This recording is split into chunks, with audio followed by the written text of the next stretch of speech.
Broadcast is now starting. All attendees are in listen-only mode.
Hello.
Why? I've got 2 minutes to go. Yeah. What does that mean? Oh. So can I ask you a question? Yeah. So it's a few here like these ones that we've got.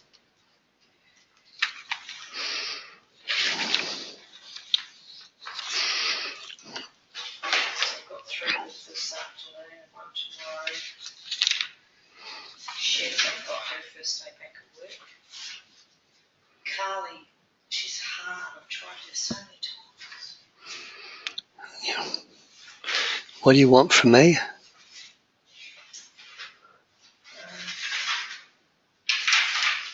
There's 2 without phone. There's 2 without. You've got them all, but 2, but 1 from FM. That's the only one.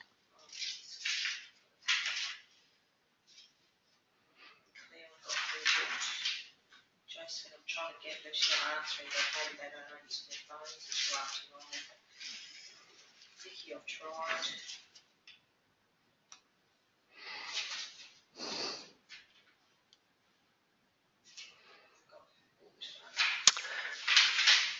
Good morning, everyone. We're getting ready to start the webinar. We've got a couple of minutes to go. And just checking that the technology is working. So if you can see my slides, I'll just move one forward and then I'll just toggle back. If you can see my slides, just write in the question and answer box. And of course, that means you can hear me as well. So just let me know that all good. Thank you. Thanks, Anne. And thanks, Stephen. Sarah, good to have you back. A few others still joining. I've got 2 minutes to go, so you haven't missed anything at this stage. 1 minute to go, and we'll get underway.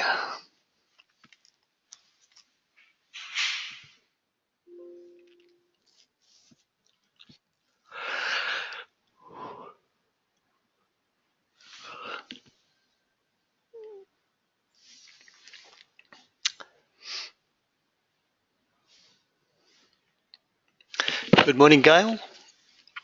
Welcome. We're just about to get underway. I've got a small group this morning, 6 people on so far, expecting another 1 or 2, so not a big webinar, but that's fine. So let's get started. I'm just going to start recording. Good morning, everyone, and welcome to the webinar on 6 ways to effectively end your presentation.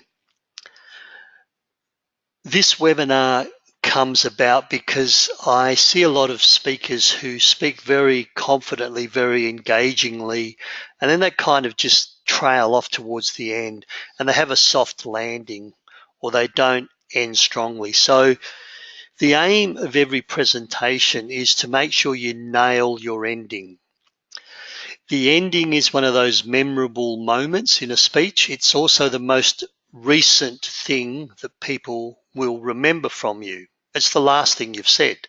So as you end, by definition, that's the most current, the most recent information. So psychologists call this the rule of recency.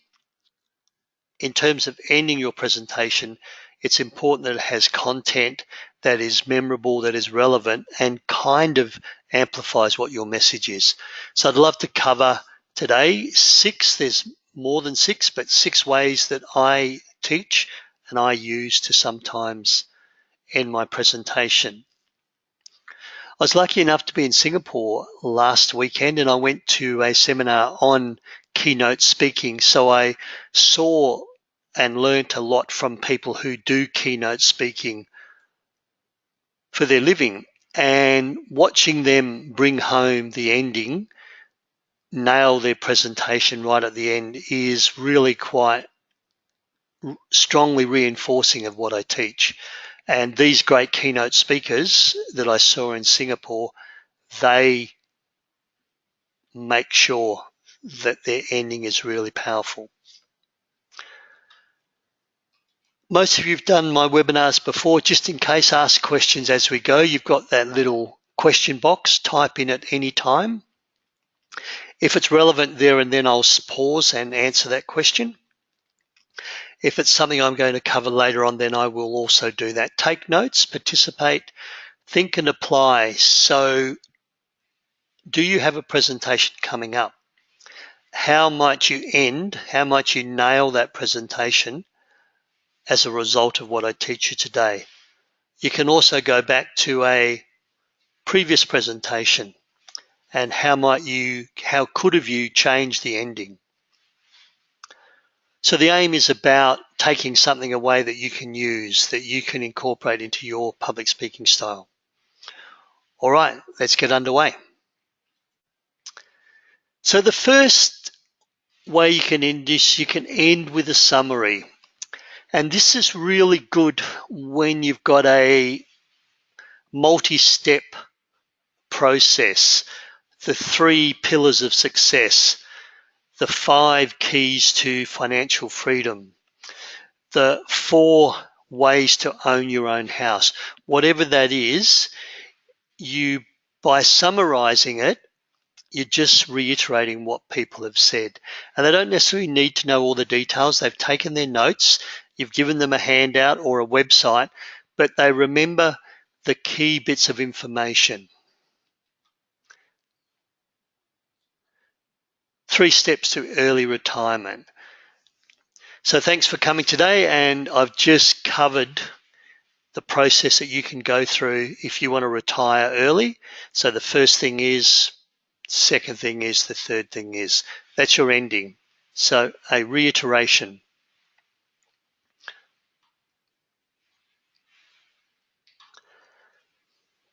The 4 keys to writing a book.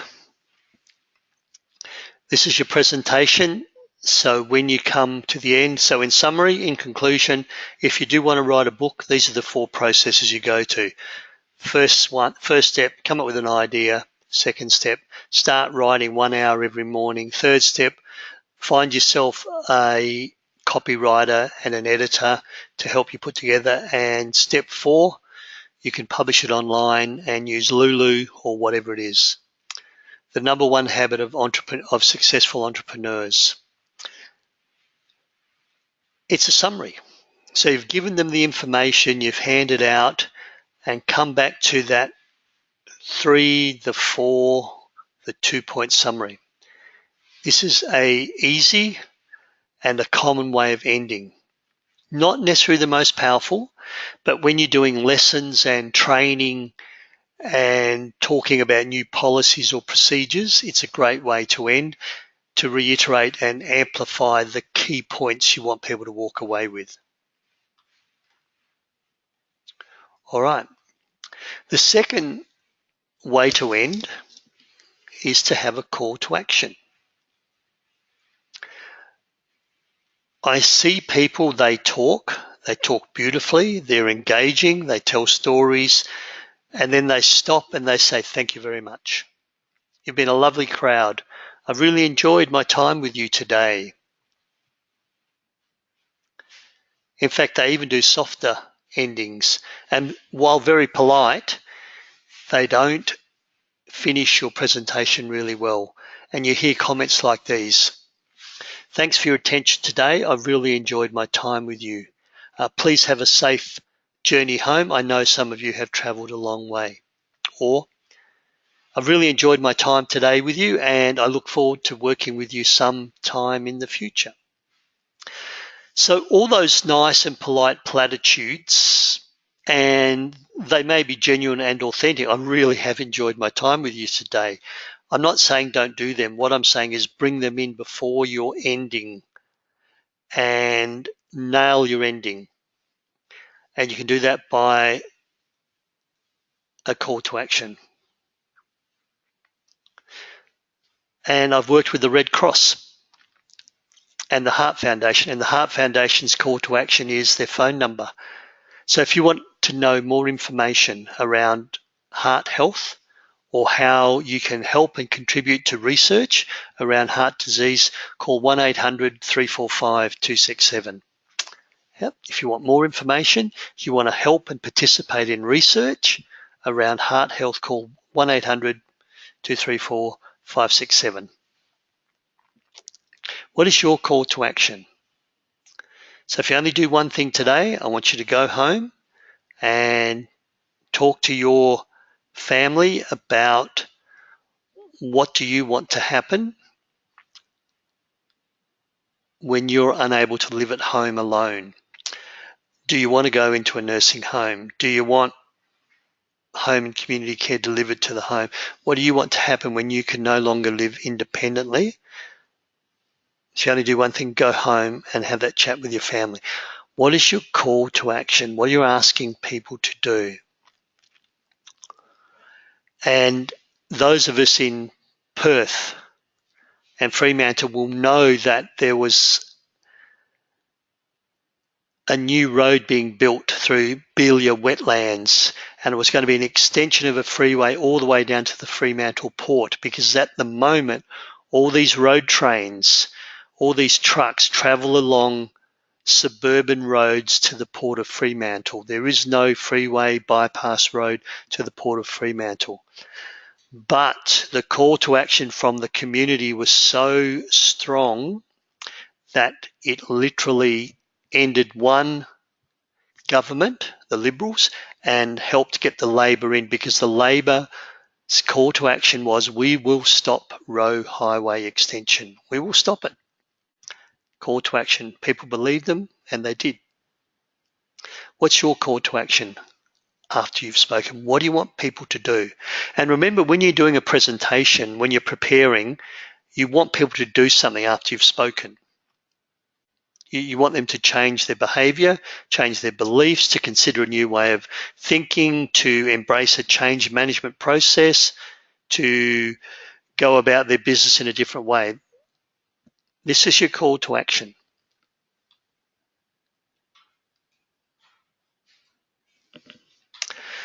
Third one is by closing a loop.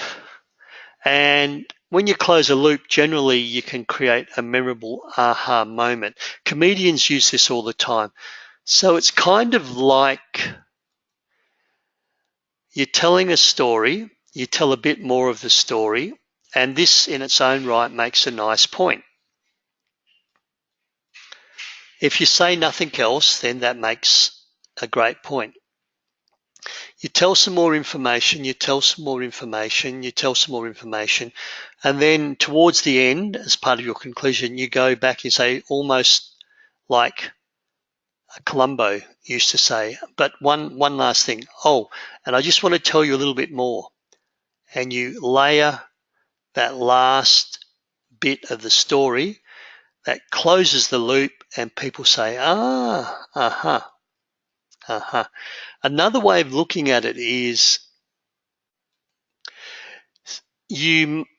some people tell multiple stories. So think of it as, let's say, three lifts. You've got lift one, and you're telling a story, and you park the lift at the second story.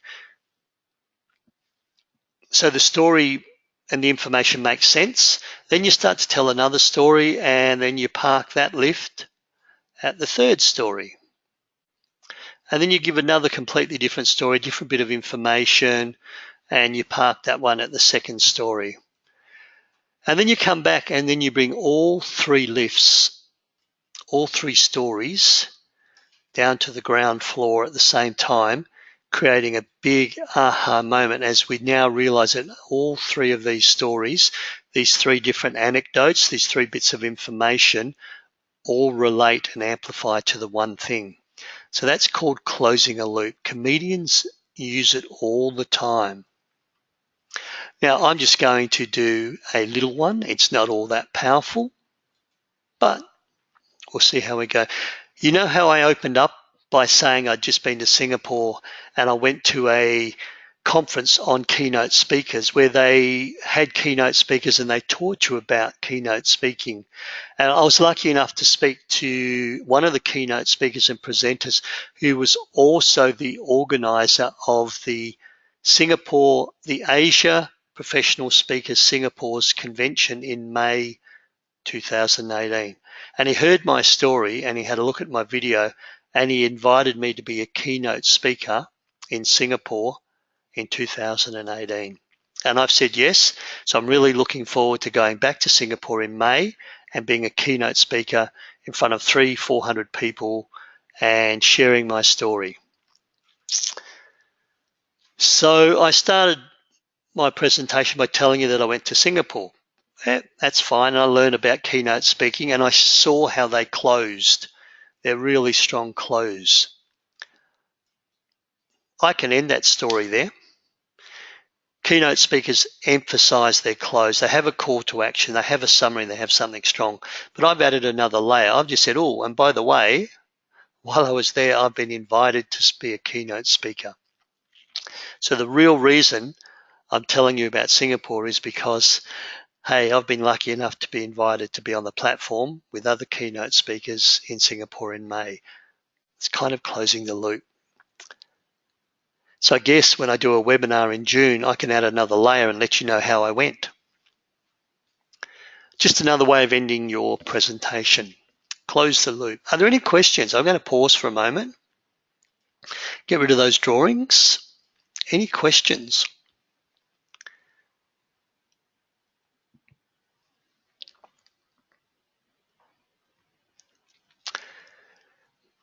With the summary, so thanks for this, Sarah. With the summary, how many points are too many? And that's a good point. If you've got a 9-step process, nine ways to financial security, and then you go, so in conclusion, I've discussed with you 9 ways. They are bang, bang, bang, bang, bang. That's probably too much. Look, and those of you who've done webinars with me before know that I love the rule of 3. So 3 things, 3 points, 3 reasons, 3 pillars, 3 corners of a triangle. 4's okay. So 4-step process. Soon as you get bigger than that, it gets really quite complicated. And in structure, if you've got a 7-point process, I will try and get people to, if this is your core message, have your 3 points and then try and merge some of the points or steps into a bigger point. So point 1 and point 2, you might be able to merge into a bigger point 1. And then point 3 and point 4 and point 5, they might become a bigger point. So we'll call this A. So I don't want to use numbers and numerals. I mean numerals twice, and this C. So I said I had 7 points, so I've got 5 so far, and then C can become 1 and 2.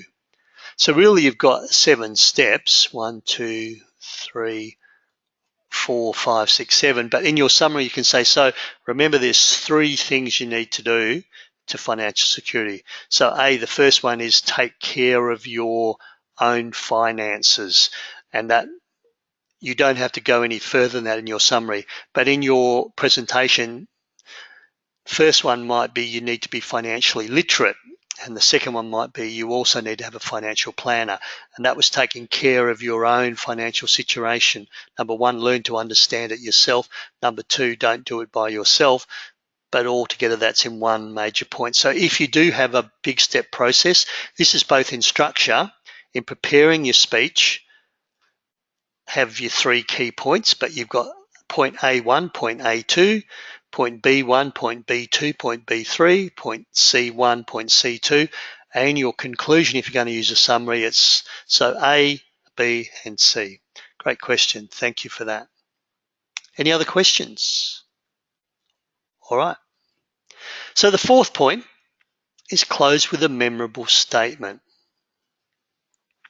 This can be a quotation, this can be some statistics. Let's say you're working in the area of mental health, mental well-being, and your concluding remarks might be, so remember, 1 in 4 Australians will be directly impacted by mental ill health. So that means each of us in this room, either directly or indirectly through our family and our friends, will be impacted by mental ill health. So go out there and advocate for improved mental health services. 1 in 4 Australians will be affected by mental ill health at some stage in their life. What is your memorable statement? The only thing we have to fear is fear itself. Franklin D. Roosevelt. So maybe you've done a presentation around courage and around overcoming fear. And then there's all the things you can do. So your concluding statement can simply be, so we all know what we're afraid of. We all need to go out there and play a bigger game and achieve those things in our lives we need to. And just remember what Franklin D. Roosevelt said. The only thing we have to fear is fear itself. What memorable quotation, statement can you use that really closes your presentation and people walk away with that feeling that I can do this, that feeling that I remember what this presentation was about? One of the things I talk about in my workshops are, in fact, that it's not what I do today in the workshop that's going to make the big difference. So I'm going to teach you some skills, you're going to have a practice, but really it's what you do tomorrow and what you do next week that's going to make the difference in your presentation skills. And I ask people to write down what they're going to do and to make a contract with themselves. And then I remind them, so remember, it's not what's happened today that matters, it's what you do tomorrow and what you do next week. What's your memorable statement? A strong quote, amazing statistics, surprising data that you can use to close. Some people will open and close with the same statement or a similar quote. And it may be Winston Churchill said something about courage is not the absence of fear, rather courage is doing the things you fear with the fear, despite the fear. So as you become more courageous, understand that fear will not go away. Good morning, everyone. I want to talk to you about overcoming fear. Go to the workshop, and then I conclude with Franklin D. Roosevelt, similar quote to Winston Churchill. When you do that, that's called topping and tailing your presentation. And it's a powerful technique because you've now enclosed the message about fear with both your opening statement and your closing statement, kind of encase it.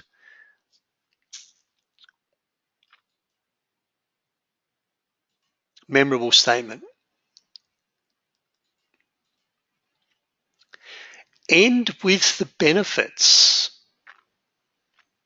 What's in it for me? Why should I do this way? Financial security means that you can go on holidays when you want to. It means you can help your children out, your grandchildren out. These are the benefits. Features, you can retire with $500,000 worth of super, you can be debt-free. What does that mean? It means you can travel, you can live the life you want, you can help your children out. You can go and do volunteer work for charities overseas because of your financial security in terms of mental ill health. Let's say the programs around mental health first aid. So the features are that you'll be able to talk about mental ill health, you'll be able to recognize mental ill health, you'll know some statistics, but the benefits are if you ever have a friend or a family member in need who may be struggling, you'll be able to support them. Most of us will know someone who has taken or attempted to take their own life. And certainly for me, in my case, and this is a long time ago, I wonder what I missed, and had I been trained, had I had better knowledge at the time, I may have been able to help my friend out. So what's in it for me? What are the benefits of what you've just taught them? You can highlight with those, and that ends with a really big take-home message. What's in it for me? Because do you know that most audiences are selfish? I don't want to be mean here, but that includes you guys listening to me. You're not here to cheer me on. You're not here to clap me. You're here out of self-interest. You want something from me. You want some information. You want some knowledge. Most people that listen to you when you present on your topic, they're there from a position of self-interest. What are you going to give me? What information? What's in it for me? Make sure you end. If you don't end this way, but make sure you have a what's in it for me within your presentation. I'm just saying you can end by highlighting the benefits of someone adopting your way of thinking, your change management process, your new policy. And finally, number 6, solve the problem. Solve the problem. Most Australians retire with an income level and a superannuation balance less than they need to live the ideal retirement. Most Australians don't enjoy the retirement lifestyle that they wish, that they planned, that they hope to have. And now they're retired, it's a little bit too late to change that. So if in your financial wisdom seminar you help people achieve their financial security and retire at a level that they wanted, that they hoped, then they're going to love you. So solve a problem. And one of the models for speaking that I sometimes use, there's various models, but one is problem, cause, solution. So the problem is this, the cause is this, and here's the 3-step solution. And then in your conclusion, just reiterate the solution. And of course, these 6 models can be interlaid. So one of the ways of solving the solution, if you want to, you could close the loop. Or if the solution is in fact a 3-step process, you may in fact summarize your 3-step process to solving the problem. So there's 6 common ways, not every way, but 6 common ways that people can end their presentation. End with a summary. Ask people to do something, call to action. End by closing a loop. And by the way, while I was there at that seminar, I've been invited to be a keynote speaker in May in Singapore. Close with a memorable statement or a strong quote. Franklin D. Roosevelt said, "The only thing we have to fear is fear itself." End with the benefits. Solve my problem. I'm going to remember it. I'm going to love you because you're giving me a what's in it for me. And there are 6 ways that you can strongly end. So I'm just going to quickly go through next webinar. So I'm just going to change screens.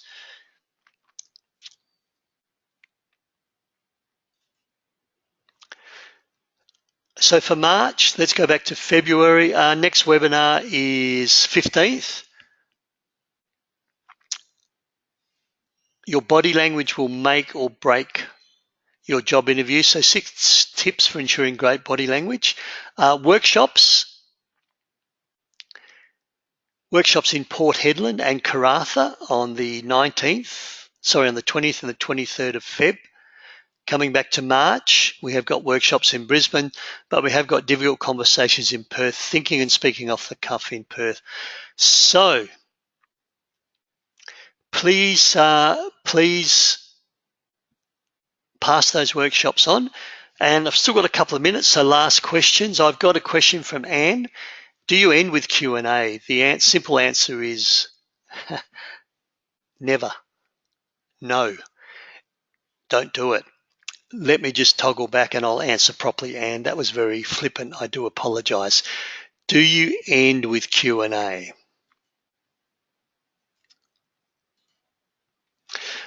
My recommendation is no. I spoke briefly about the rule of recency. So this is the most recent conversation. So I haven't finished yet. I've still got 3 minutes. So by definition, the last thing I say, you're going to remember. So if you say, okay, I've finished my presentation, I've got 10 minutes for questions, and someone asks you a question that is left field, contentious, one you don't handle all that well, one you struggle with, and that's the end of your presentation, this question becomes your take-home message. Unintentionally, this is what people remember. Oh, that was a good question that Peter asked Anne. I don't think Anne answered it as well as I expected. I don't think Anne knows the stuff as well as I thought she did. So that is the danger with ending with Q&A. So I'm not saying don't have Q&A. Let's say I've got a 30-minute presentation. This is how I'd do it. I would speak for 15. I'd allow 10 minutes for questions. I would then stop questions. All right, no more questions. And then I'd allow 5 minutes to sum up and nail my take-home message, conclude my presentation. Don't let this left field, an angry customer. Why are we wasting so much money on mental ill health? Why can't people take care of themselves? I think this is a load of rubbish. Ladies and gentlemen, thanks for your time. We have no more time for questions. We're going to leave it at that. Let's thank the presenter. Yeah, why are we spending so many billions of dollars on mental health? I mean, surely it's personal responsibility. I manage my cholesterol. I manage my blood pressure. Why shouldn't people manage their own mental health? See how that question risks hijacking. And does that make sense? Now, let's say you're speaking at a seminar and the chairman says, you will speak for 20 minutes and then you will have 10 minutes for questions. That's how I'm going to run it. You will say, no, I'll speak for 10. I'll speak for 15, then I'll take 10 minutes questions, then I'll have 5 minutes to sum up. Now, the exception to this is when after your presentation, so still do this, but now you become part of a panel of 3 or 4 heads from the speakers that spoke before you. Now you're in a panel. I understand that you're ending with questions, but you've already done your presentation and you've nailed your ending, so you're now into panel Q&A. You have no control over that. But in your actual 20 minutes, your 30 minutes, your 45 minute speech, leave that last 2 to 5 minutes, whatever you need, to nail, to amplify your take-home message.